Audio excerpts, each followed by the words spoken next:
Saya pengen sebenarnya mengundang Muhaimin itu berkunjung kan udah ke WDB, ke Morowali untuk lihat sendiri, seeing is believing gitu. Daripada Anda berbohong kepada publik yang menurut satu karakter yang nggak bagus untuk mencapai sesuatu posisi. Anda membohongi publik dengan memberikan informasi seperti tadi. Kalau kita lihat data 2015, itu kemiskinan di sana 14,7%. Nah, data 2023 itu 12,4%. Jadi turun kemiskinan di sana dari 14,7 ke 12,4%. Nah, itu apa ya? Karena pembangunan ekonomi di sana.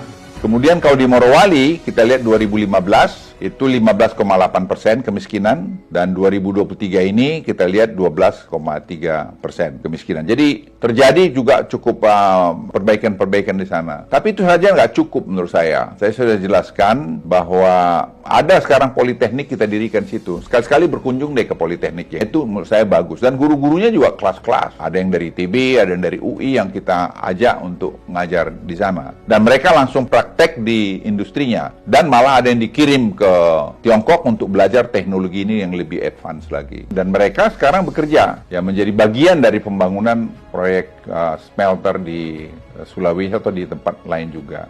Proses suatu industri itu tidak lepas daripada kualitas pendidikan. Kita kan mana pernah ada punya politeknik bermutu di luar Jawa. Ayolah tunjukin coba, jangan bohong, pergi lihat sana. Jumlahnya itu berkisar antara 10-15% saja. Dan itu tidak bisa tidak kita lakukan, karena kita tidak punya memang kualitas manusia pada saat itu untuk melakukan pekerjaan-pekerjaan itu. Sekarang, secara bertahap itu berkurang, karena sudah banyak yang kita latih dan training. Ya itu satu proses yang harus dilaluin. Jangan kita juga munafik, jangan kita juga membohongi publik kita dengan menyebarkan berita-berita palsu. Apalagi Anda mau calon pemimpin. Karakter itu menurut saya nomor satu, bukan soal pintar. Anda perlu melihat data panjang 10 tahun, karena Anda pebisnis juga. Kan siklus daripada komoditi itu kan bernaik turun. Apakah itu batu bara, atau nikel, atau timah, atau emas, apa saja. Tapi kalau kita melihat selama 10 tahun terakhir ini, harga nikel dunia itu ya di 15 ribuan. Bahkan pada periode 2014-2019, periode hilirisasi mulai kita lakukan, harga rata-rata nikel itu hanya 12 ribu. Jadi saya nggak ngerti bagaimana Tom Lembong memberikan statement seperti ini. Bagaimana Anda memberikan advies bohong kepada calon pemimpin yang Anda dukung. Saya sedih lihat Anda di situ. Artinya intelektual Anda itu menurut saya jadi ragukan. Oke, mungkin Anda betul seorang intelektual, tapi karakter Anda itu menurut saya nggak bagus. Cucu saya aja komentar yang di Georgetown waktu Anda bicara di Washington DC 2 minggu lalu. Bagaimana Opung ada seorang mantan menteri yang bicara menjelek-jelekkan pemerintahnya sendiri, di mana pada waktu yang lalu dia bekerja di situ. What kind of personality this Opung?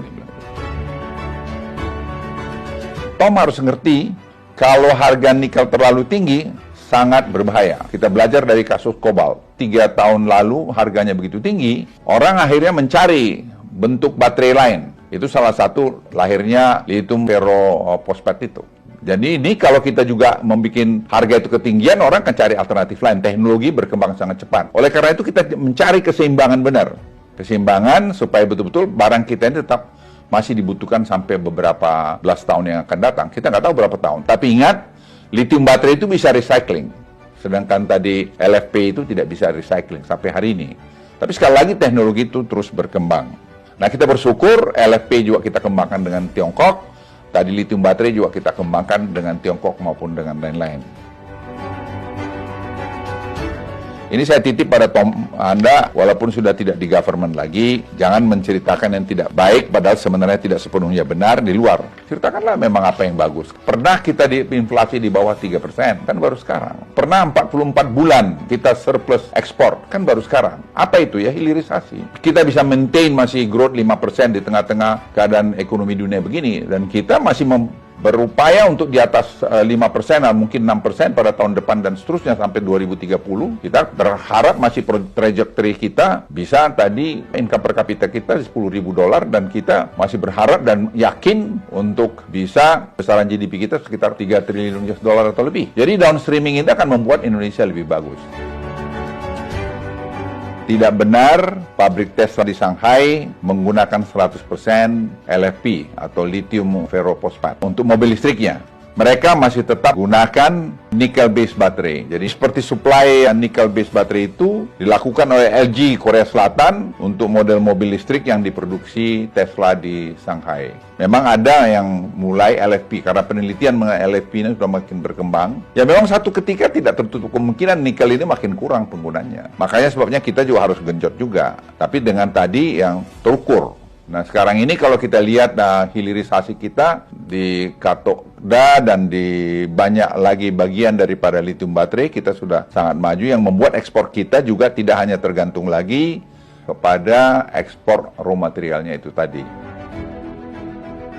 Anda jangan GR juga bilang kasih note kepada ayahnya Mas Gibran. Emang hanya pemlembong aja. Yang paling banyak kasih note pada presiden itu adalah Menlu, Ibu Retno. Karena setiap bilateral beliau yang ngasihkan itu. Dan itu bukan terjadi pada Presiden Jokowi saja. Semua kepala negara itu kalau bilateral pasti ada yang di belakang yang ngasih note itu. Apakah karena Anda hebat melakukan itu? Tidak, itu tugas Anda sebagai pembantu presiden, sebagai Menteri Perdagangan waktu itu, sebagai Kepala BKPM. Tapi Anda harus refleksi juga apa sih yang Anda lakukan sudah Menteri Perdagangan. Coba tanya dirimu. Waktu Anda BKPM, apa yang Anda lakukan? Coba. Anda kan ditugasin untuk OSS. Saya ingat betul itu, bagaimana Anda curhat ke saya.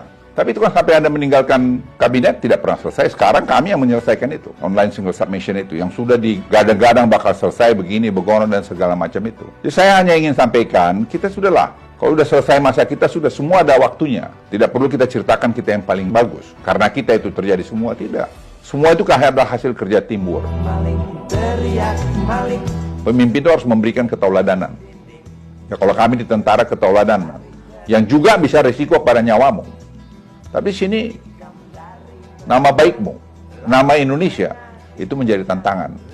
Jadi saya pikir Anda yang akan jadi calon pemimpin Republik ini, kalau berani mencalonkan diri, elok Anda itu memberikan tauladan. Jangan bicara seenaknya aja, memberikan kabar-kabar bohong. Jadi kalau saya bantah gini kan jadi tidak enak bahwa Anda bohong. Saya sebagai yang lebih senior, lebih tua dari Anda, ingatkan, jangan Anda karakter ini kalau Anda pelihara terus, tidak bagus. Nanti siapa tahu Anda menang. Kalau Anda menang jadi pemimpin seperti ini, wah saya sangat khawatir nanti bagaimana Anda memimpin Indonesia ini, atau siapapun yang kalian jadi pemimpin itu. Ya, jadi saya titip kalau Anda berkomentar, lihat dulu barang itu. Anda mau calon-calon pemimpin. Anda nggak tahu bagaimana kerja keras orang itu membuat WDB, membuat Morowali, yang memberikan sumbangan besar buat ekonomi kita, sampai seperti sekarang. Sekali lagi, rakyat Indonesia, pilihlah pemimpin yang berkarakter. Saya ulangi, pilihlah pemimpin yang berkarakter, jangan pemimpin yang kelihatan pintar saja, tapi tidak memiliki karakter yang baik.